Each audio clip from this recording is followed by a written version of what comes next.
Buen día. El tema de hoy es el de la ética en la magistratura y la ética judicial, que tienen una connotación amplia vinculada a la justicia. Ética como efecto de la experiencia, de la mesura en la convivencia humana y la conciencia de los límites que no debieran sobrepasarse para poder hacerla posible y para que tenga sentido. La mesura, concebida como el sentido de lo correcto, de lo permitido, y la desmesura, concebida como lo prohibido o la crueldad. Así, la ética no es una conciencia teórica, sino una que involucra nuestras emociones, como por ejemplo la indignación. Así tenemos la dualidad de la ética, o también, según Miguel Yusti, llamada las dos caras de la ética. La primera, la ética como la manera que una persona o una sociedad tienen de concebir su sistema de creencias valorativas, es reflexión teórica o explícita que tienen sobre algún tema. Y la segunda cara, la manera en que una persona o una sociedad se comportan efectivamente en la vida, es decir, su conducta práctica. No es su concepción de las cosas, sino su vida práctica. En tal sentido, la ética tiene dos caras, es decir, de un lado, la manera de hablar o de concebir las cosas, y de otro, la manera de vivir. Esta dualidad se refleja en el sistema de la administración de justicia, conforme veremos en la propuesta que plantearé en adelante. Ahora, considero que los códigos de ética del Poder Judicial y del Ministerio Público contienen los fundamentos básicos y específicos para el desempeño de la función pública, que no requieren profundas modificaciones o cambios sustanciales en el escenario actual, siendo mi postura que deben implementarse prácticas concretas para optimizar el servicio público, cumpliendo con los fines y objetivos de la función fiscal y judicial. En tal sentido, comparto con la opinión de mis colegas realizados anteriormente en un plenario grupal, quienes han señalado un catálogo de buenas prácticas para mejorar el servicio de justicia en nuestro país, siendo algunos de ellos estudios previos de capacitación obligatorios realizados en la MAG para acceder a la magistratura, realizar declaraciones juradas de intereses que deben alcanzar a toda la familia del magistrado dentro del cuarto grado de consanguinidad y segundo de afinidad, generalizar la implementación de tecnologías de información en la administración de justicia, sea en diligencias y audiencias mediante videoconferencias, declaraciones virtuales, digitalización de las carpetas fiscales y expedientes electrónicos, entre otros. Poner en las paredes de los órganos jurisdiccionales y fiscales carteles o paneles de información sobre la función del juez y o fiscal, así como los procedimientos simplificados de los trámites judiciales y fiscales, y la función de los funcionarios públicos en las oficinas y despachos con nombres de los servidores públicos. Asimismo, también publicar la producción de las estadísticas de los despachos según la especialidad, entre otras buenas prácticas que se debatieron, las cuales pueden implementarse o mejorar aquellas que ya preexisten. En efecto, me permito exponer una propuesta sobre el problema ético actual, específico, que afecta a la función fiscal, para que se mejore el sistema de trabajo en relación a la reserva y el secreto de las investigaciones preliminares, a propósito de las intervenciones en los casos del delito de tráfico ilícito de drogas, en la cual me desempeño como fiscal provincial. Para identificar el problema, señalo lo siguiente. Es constante la ejecución de una mala práctica que consiste en la divulgación prematura de la información cuando se produce una intervención policial y o fiscal a ciudadanos en flagrancia delictiva comprometidos con la realización del delito de tráfico ilícito de drogas, la misma que afecta al resultado de la investigación preliminar y los derechos fundamentales de las personas intervenidas. Si bien, de acuerdo a los protocolos de actuación conjunta realizados entre el Ministerio Público y la Policía Nacional del Perú, se han realizado criterios operacionales tendientes a respetar la reserva de las intervenciones policiales y de la investigación preliminar propiamente dicha, luego de los cuales recién se podría ofrecer información sobre una intervención o alguna incursión. Sin embargo, Considero que es mala práctica generalizada la información inmediata sobre todos los pormenores de la intervención policial, con las cuales se afecta el resultado de las investigaciones preliminares y eventualmente los derechos fundamentales de las personas intervenidas y que muchas veces son expuestas públicamente por medio de la prensa. En ese escenario, como buena práctica, considero que se debe prohibir la realización de notas informativas que realiza la Policía Nacional del Perú inmediatamente de producida la incursión o intervención ante sus órganos administrativos jerárquicamente superiores, donde se condensan toda la información personal, territorial, temporal y espacial de una intervención, de las cuales usualmente la prensa tiene acceso a dicha información, quienes inmediatamente lo publican a través de la prensa escrita, televisiva y su divulgación masiva mediante las tecnologías de información como el Twitter, el Facebook, YouTube y otros aplicativos del Internet, que perjudican los actos de investigación a realizarse, dado a que los casos por tráfico ilícito de drogas tienen como característica principal la reserva y el secreto de la investigación,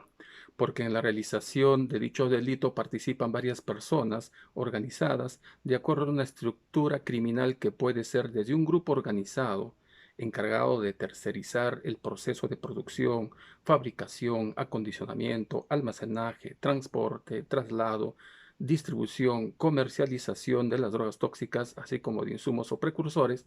o puede ser un clan familiar o una organización criminal dedicado al TIT. Es decir, la participación de las personas siempre será plural. En tal sentido, cuando se interviene a determinadas personas en cualquiera de las fases de la realización delictiva, siempre habrá información reservada que proteger, que buscar y conseguir dentro de la reserva y el secreto de la investigación preliminar, la misma que conllevará a desarticular a un grupo, clan u organización criminal. Sin embargo, la mala práctica policial de elaborar inmediatamente notas informativas administrativas, las mismas que no están obviamente prohibidas, estas se filtran a la prensa y se publican muchas veces antes de que se inicien las investigaciones preliminares, que conforme se ha señalado, dichas notas revelan información sensible que analizar y buscar, los que al ser difundidas se afecta la estrategia de la investigación y el descubrimiento de otras personas involucradas en el delito. También como la realización y la búsqueda de instrumentos utilizados, la de incautación de objetos intrínsecamente delictivos y de recuperación de bienes. En conclusión, considero como ética de responsabilidad la exclusión de la elaboración de las notas informativas policiales de carácter administrativo, dado a que oficialmente contiene, conforme se ha señalado, la información de una intervención policial que debe ser estrictamente reservada y secreta dentro de la investigación penal a nivel preliminar, en este tipo de delitos que atentan contra la salud pública.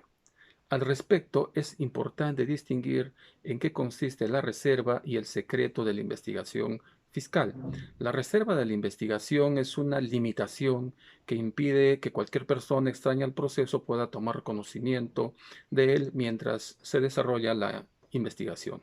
De acuerdo al artículo 324 del Código Procesal Penal, esta limitación se extiende inclusive a los sujetos procesales que aún no se han hecho parte del proceso. Es decir, un sujeto procesal no acreditado no podrá acceder a la carpeta fiscal o en todo caso al expediente judicial de ser el caso.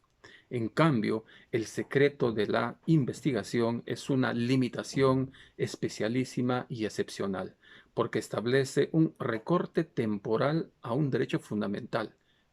¿Cuál es el derecho a la defensa? Puede operar respecto a una o más de las partes debidamente apersonadas a la investigación y su duración máxima es de 40 días, siendo el señalamiento de los primeros 20 facultad del Ministerio Público y su prórroga por hasta 20 días facultados o de facultad del juez de la investigación preparatoria. Pero dicho secreto no puede ser sobre toda la investigación, sino que la finalidad del secreto es ocultar una actuación o documento para asegurar el éxito de la investigación, a efectos de que no se entorpezca la investigación y la determinación contra qué partes procesales va a operar el secreto de la investigación. Queda en todo caso ese aspecto al arbitrio del fiscal a cargo de la investigación de acuerdo a la estrategia y los resultados que desea obtener, debiendo señalar expresamente en su disposición o,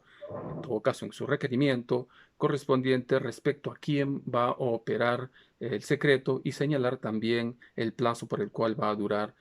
la misma, es decir, fecha de inicio y su fin, y las actuaciones o documentos sobre los que recaerá el indicado secreto. De otro lado,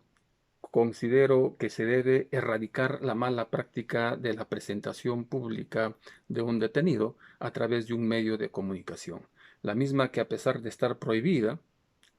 conforme se señala en el artículo 2 del título preliminar del Código Procesal Penal, que refiere que hasta antes de la sentencia firme, ningún funcionario o autoridad pública puede presentar a una persona como culpable o brindar información, ¿no?, en tal sentido. Sin embargo, se viene realizando cotidianamente, por lo que también con la exposición de un intervenido por tráfico ilícito de drogas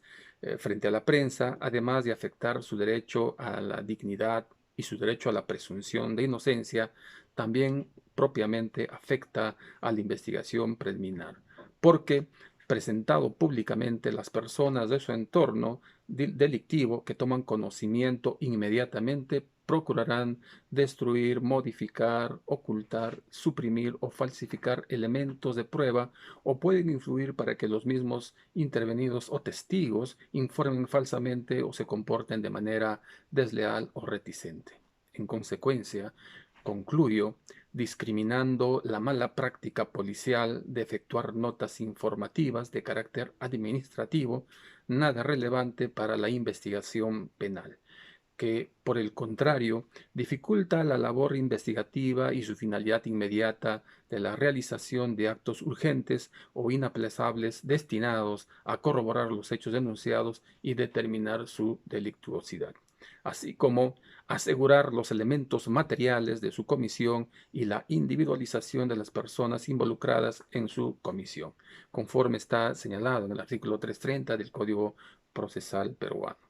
De otro lado, es reprobable que la prensa continúe presentando públicamente a los intervenidos antes de que se concluya la investigación. Al respecto, es un hecho evidente que la principal fuente de información lo constituyen las notas informativas. En ese sentido, ambas prácticas señaladas en el ámbito de nuestra realidad reflejan que no estamos actuando con la ética de la responsabilidad. Tenemos en cuenta que, en primer lugar, es propiamente la intervención,